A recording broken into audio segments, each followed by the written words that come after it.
बंदरगाह को काउंटर कर सकते हैं, यहाँ से हम जिबूती को काउंटर कर सकते हैं, और यहाँ से हमारी सप्लाई लाइन को भी कोई नहीं रोक सकता है। लेकिन अभी यमन के सोकोत्रा आइलैंड पर किसी का ध्यान नहीं गया है।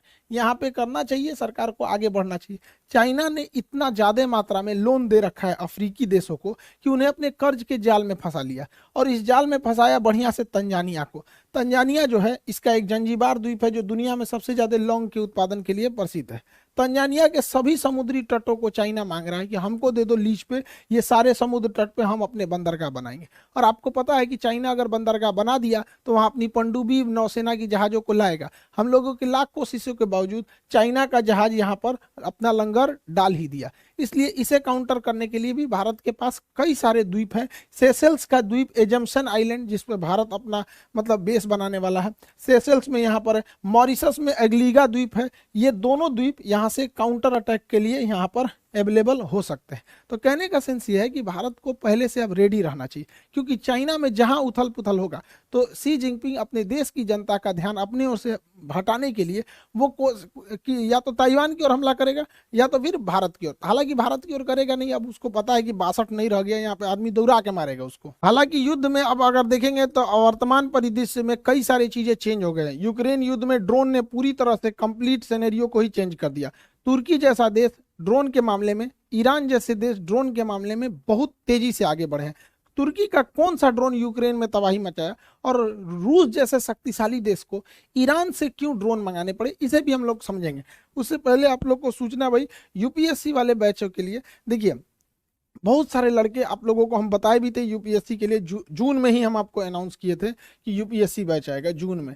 लेकिन यूपीएससी बैच सबसे बेहतर बन सके, इंडिया में वर्ल्ड क्लास के टीचर्स का सिलेक्शन हो सके, इसलिए काफ़ी डिले हो गया था इस मैटर को लेकर। लेकिन अब बहुत अच्छे अच्छे टीचर जुड़ चुके हैं हम लोग के साथ। हिस्ट्री के लिए मणिकांत सर हैं, आपके पॉलिटी के लिए राजेश मिश्रा सर हैं, और भी बहुत सारे टीचर हैं हम लोग के। एक एक करके अब हम लोग सबके बारे में जानते चलेंगे। यहाँ पर यूपीएससी के बैच में जितने लड़के इनरोल नहीं हो पाए थे, अब आप लोग इनरोल हो जाएंगे, ताकि जो लड़के ऑलरेडी एप्लीकेशन में पढ़ रहे हैं वो इनरोल हो चुके हैं। तो यूपीएससी वाले बच्चे आप लोगों के लिए बहुत कम में फी है, 7500 में। ये हो सकता है कि कुछ 8000 के आसपास या फिर इसी में रहेगा, इतना फीस है। सबसे कम फी, एकदम क्वालिटी वाइज सबसे बेहतरीन रखा गया इसको। इसमें आपका पीटी और मेंस सभी को कवर कराया जाएगा, जैसा कि आपको वादा किए थे कि हम लोगों को यूपीएससी के सेक्टर में बहुत आगे काम करना है। ये जरूरी भी है, क्योंकि हिंदी मीडियम के लड़के जो गांव के पृष्ठभूमि के थे, बड़ी फीस की वजह से वो पढ़ाई नहीं कर पाते थे।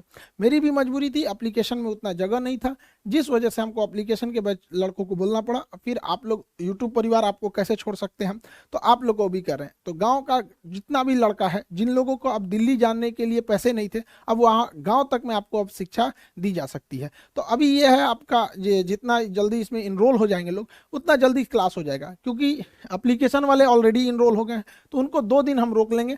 संडे को आप दोनों लोग को जैसे उनका पहले से एडमिशन हो गया, आप लोगों को इधर 4 दिन टाइम देते हैं, फिर संडे से हम दोनों का क्लास एक साथ चालू कर देंगे।